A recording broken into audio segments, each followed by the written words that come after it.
मकर संक्रांतीला भोगीच्या भाजीला प्रचंड महत्त्व असतं। मकर संक्रांतीच्या आदल्या दिवशी ही भाजी प्रत्येक घरात शिजली जाते आणि याच भाजीचं महत्त्व नेमकं काय असतं आणि महत्त्वाचं म्हणजे या भाज्या यंदा महागल्या देखील आहेत। कोणत्या भाजीचं किती महत्त्व आहे किंवा कोणत्या भाजी किती किमतीची आहे आपण त्या दादाकडनं जाणून घेणार आहोत।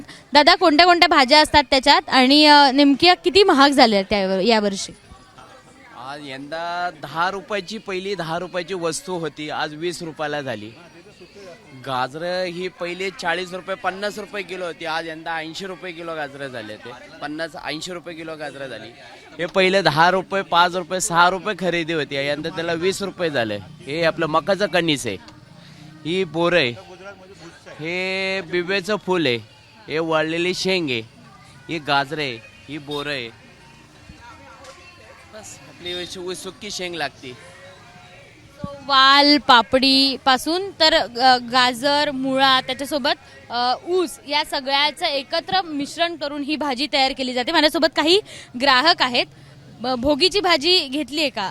हो घेतली आहे ना, दरवर्षी करतो आम्ही। याला मिसळणीची भाजी असं पण म्हणतात आणि याचं आदल्या दिवशीचं खूप महत्त्व आहे, कारण थंडीत हे खावं आणि नुसती भाजी नाही, त्याच्यात आपण तिळकूट पण घालतो, त्या थंडीत तीळ खायचं म्हणून। आणि या सगळ्या भाज्या मिक्स त्या निमित्ताने पोटातही जातात, नाहीतर जनरली वांगी वगैरे खात नाहीत हल्लीची मुलं, पण ते त्या निमित्ताने खाल्लं जातं। वांग, गाजर, पावटा, सगळ्या मिक्स भाज्या। काय काय घेतलंय? भोगीच्या भाजी सगळं वेगळं घेतलं की एकत्र सगळं बाकी? नाही, आम्ही सगळं वेगवेगळं घेतलंय। जसं त्यांनी दाखवलं आत्ता की वालाच्या शेंगा झाल्या, भोपळा झाला, सुरण झालं, ज्या गोष्टी आपण कधी नेहमी खात नाही।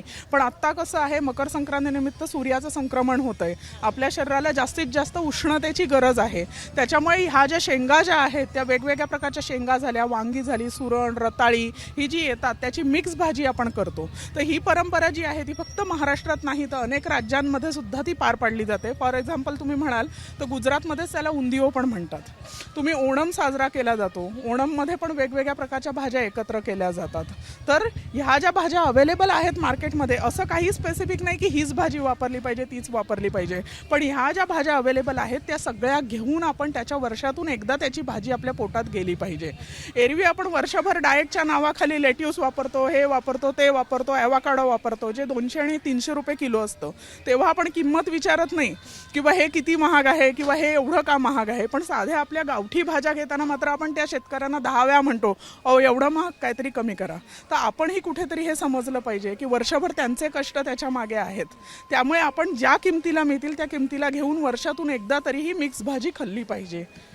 भाज्या जरी महाग झाल्या असल्या किंवा 10 ते 20% प्रत्येक भाजीचा दर वाढल्याचं यंदा आपल्याला पाहायला मिळतं। मात्र भाज्या जरी महाग झाल्या असल्या तरीही संक्रांतीला महत्त्व आहे, संक्रांतीच्या सणाला आणि या भाजीला महत्त्व जास्त आहे या सणासाठी, असं या सगळ्या नागरिकांचं म्हणणं आहे किंवा तशी प्रथा देखील आहे। आणि एवढंच नाही तर डाएटच्या नावाखाली आपण हजारो रुपये खर्च करतो, पण याच दिवशी भोगीच्या भाजीसाठी आपण 100 रुपये देऊ शकत नाही का, असं सगळ्या प्रतिक्रिया या इथल्या ग्राहकांनी दिल्या आहे। त्यामुळे मकर संक्रांतीला सगळ्यांना ही भोगीची भाजी खाल्ली पाहिजे, आपल्या शरीरासाठी ती पोषक असल्याचं सगळेजण सांगतायत। कॅमेरामन अमोल गवायसह शिवानी पांढरे, एबीपी माझा, पुणे। एबीपी माझा, उघडा डोळे बघा नीट।